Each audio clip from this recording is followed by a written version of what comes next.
Filsafat dunguan. Ya, siapa cepat mendungukan seseorang, maka dia lebih bermartabat. Demikiankah kita akan bahas di Bukan Ahli Filsafat. Selamat datang teman-teman di channel pendukung kita dari channel Bukan Partai Politik, yang di dalam channel ini kita berharap menjadi tempat kita berlatih membangun sebuah percakapan atau diskusi yang jauh lebih filosofis dalam pendekatan filsafat, ya, tentu dalam perspektif ontologinya, epistemologi, dan aksiologinya. Nah, sebelum saya lebih jauh berbicara tentang filsafat dungu, ya, Rocky Gerung atau siapapun, saya ingin menyampaikan bahwa ruang ini adalah bukan ahli filsafat, ya. Diberi nama, diberi atribut, diberi label demikian karena tentu saya bukanlah seorang ahli filsafat, ya. Sekalipun saya adalah jajaran dari staf pengajar filsafat, ya.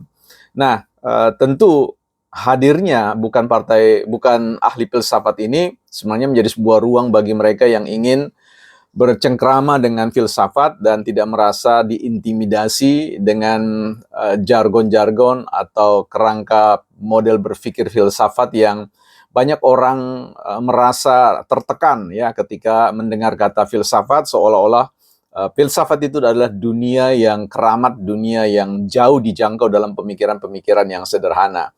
Padahal sejatinya orang mengakui dirinya berfilsafat atau tidak, mindset atau cara berpikirnya itu adalah cara pandang filsafat. Ya, jadi karena itu misi dari ruang ini ingin meringankan, ya, memudahkan agar supaya orang mau masuk di dalam dunia filsafat sehingga bisa menerobos masuk ke alam berpikir para filsuf-filsuf yang eksis di dalam ruang atau panggung baik realitas sosial maupun dalam media sosial, ya. Saya kira itu misinya. Karena itu teman-teman kita sedikit akan membincangkan hal-hal yang mungkin perlu kita singkirkan dulu di dalam berfilsafat atau mengakrabi ruang bukan ahli filsafat. Ya, sekali lagi saya bukan ahli filsafat karena sepanjang penelusuran saya pada sebuah proses biografi, pada proses jejak-jejak pemikiran para filsuf, ya, saya tidak menemukan bahwa ada filsuf yang sesungguhnya mengakui bahwa dia adalah seorang pakar. Karena sekali lagi, pada suatu waktu seringkali seorang filsuf akan mulai menyesali simpulan-simpulannya atau tesis-tesis yang dibangun sebagai sebuah sign quote, kebodohan atau kedunguan. Nah, pada titik itu saya pada akhirnya mengaminkan bahwa ruang ini bukan ahli filsafat, tetapi orang yang mencoba untuk berfilsafat saja. Baik, memfilsafati tentang kedunguan, ya, filsafat dungunya Bang Rocky yang merupakan jualan, ya.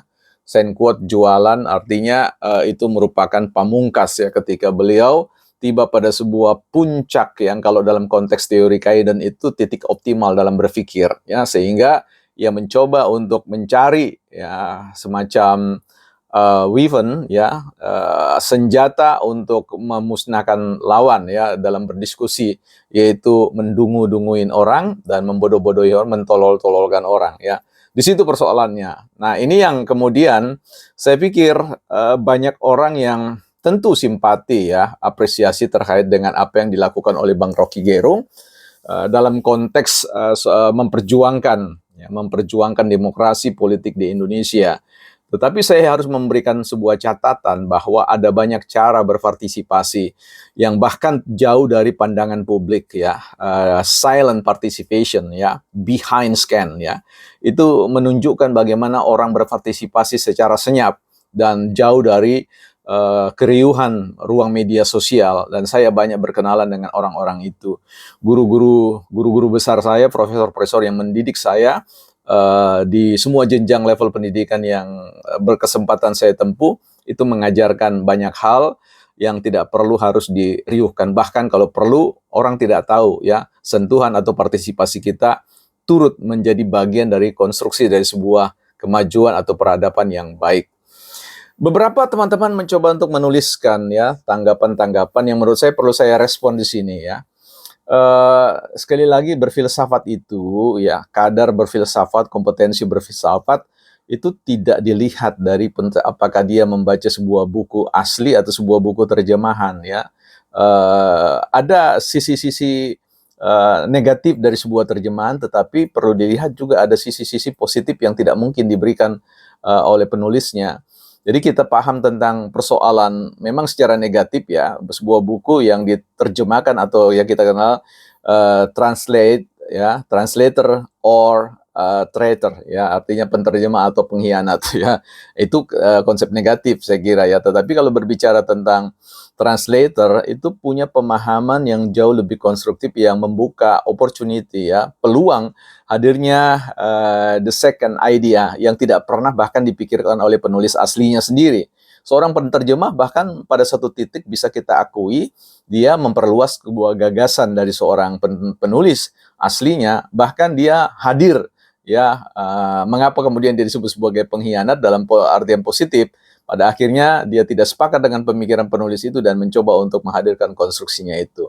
Dan itu kan menjadi sebuah dinamika yang menarik juga untuk kita terima sebagai sebuah kontribusi dalam konteks partisipasi di dalam memajukan pengetahuan. Jadi teman-teman, kritikan-kritikan terkait dengan bahwa buku terjemahan itu memiliki kadar nilai yang rendah, saya kira tidak juga bisa diterima secara sepenuhnya, bahwa itu bisa diwaspadai, ya of course ya.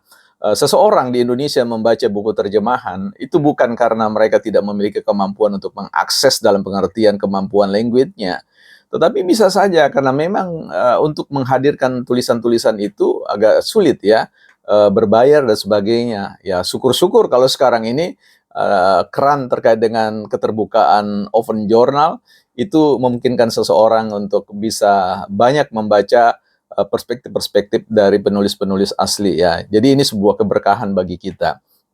Tetapi jangan salah teman-teman ya, ketika kita berhadapan dengan orang-orang yang tidak katakanlah tidak reaktif, tidak jor-joran dalam konteks menggunakan perspektif teori, bukan berarti dia tidak memahami itu semua. Bahkan pada satu titik tertentu dia menghadirkan sebuah perspektif yang sifatnya support saja, ya, layer saja dalam benak dia, ya.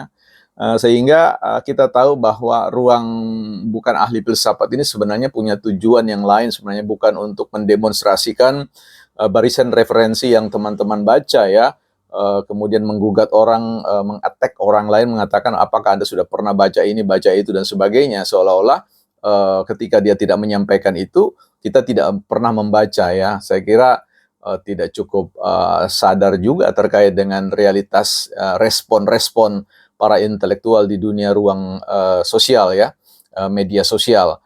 Nah ini yang perlu kita sampaikan teman-teman ya, misalkan dalam beberapa konten yang saya sampaikan, ada beberapa teman yang memberikan informasi untuk membaca pemikirannya Rocky Gerung terkait dengan Jürgen Habermas dan sebagainya. Ya, skripsinya beliau tentang Jürgen Habermas. Ya, saya sudah sampaikan, saya sudah respon buat teman-teman bahwa memang saya tidak pernah membaca skripsinya Rocky Gerung ya tentang Jürgen Habermas, tetapi ya saya punya kesempatan untuk menulis disertasi menggunakan teori Jürgen Habermas ya, apalagi bicara tentang masa Frankfurt ya, berbicara tentang tiga pendekar di sekolah Frankfurt itu ya, Marx, Horkheimer, Theodor Adorno, dan juga Jürgen Habermas ya, dalam konteks bagaimana Jürgen Habermas memberikan penekanan tentang demokrasi deliberatif atau ruang publik demokrasi deliberatif ya.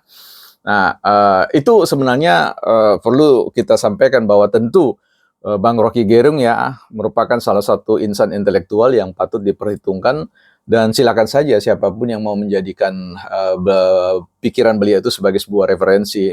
Tetapi kalau berbicara tentang bahwa itu merupakan satu-satunya sumber atau salah satu sumber yang penting untuk kita baca, mungkin saya kira kalau kita ingin membaca Jürgen Habermas, ya jauh lebih baik membaca Jürgen Habermas. Kalau bisa sedapat-dapatnya membaca Jürgen Habermas dari teks-teks aslinya, ya silakan. Tetapi kalau tidak bisa, kita bisa mencari second opini ya.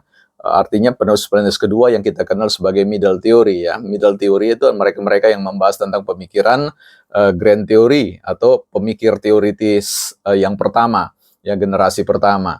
Dan tentu kita tidak akan diam pada konteks itu saja, tetapi kita mencoba untuk berdialektika dengan basis empiris kita ya, sebut saja konteks berpolitik dan demokrasi di Indonesia.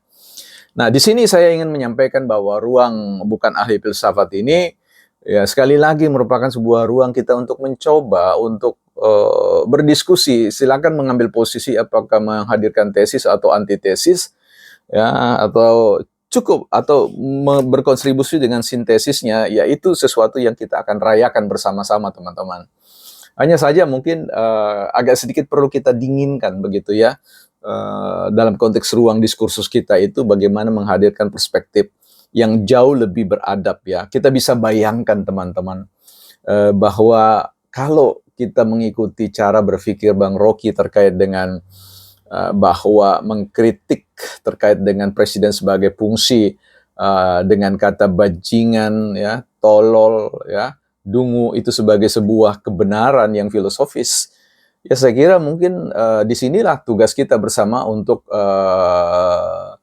mengkonfirmasi, memvalidasi itu ya, katakanlah mendekonstruksi apakah kalau pendekatan falsifikasi juga bisa dipakai untuk meyakinkan kita bahwa memang pendekatan itu memiliki prinsip kebenaran yang bisa dipertanggungjawabkan.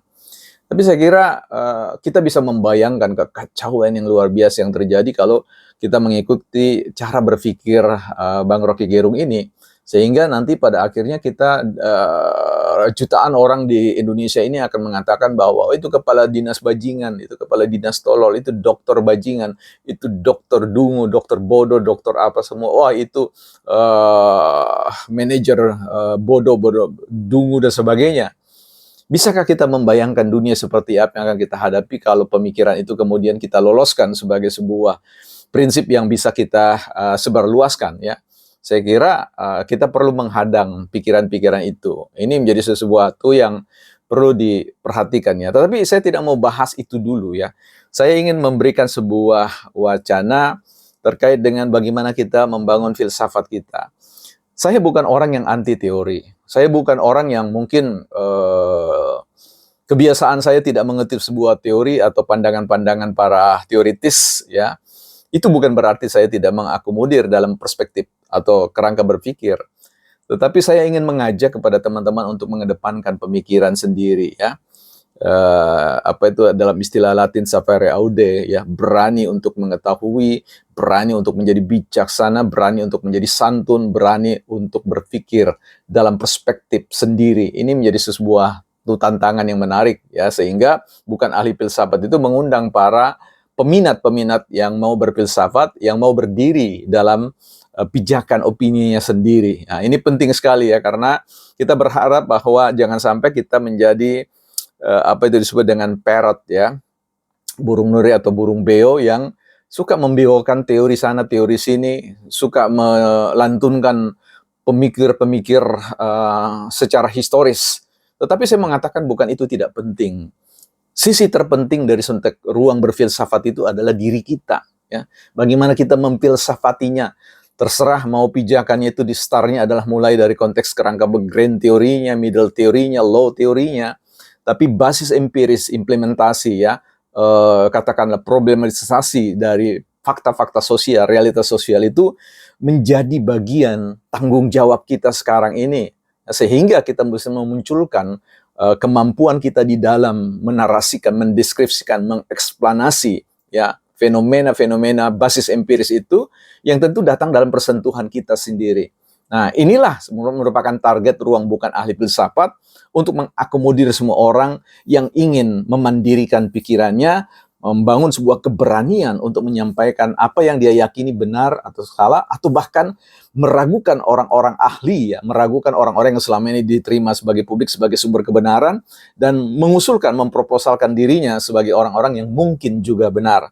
Karena itu sekali lagi saya katakan bahwa semua konten yang saya sampaikan itu hanya merupakan tesis, hanya merupakan hipotesis.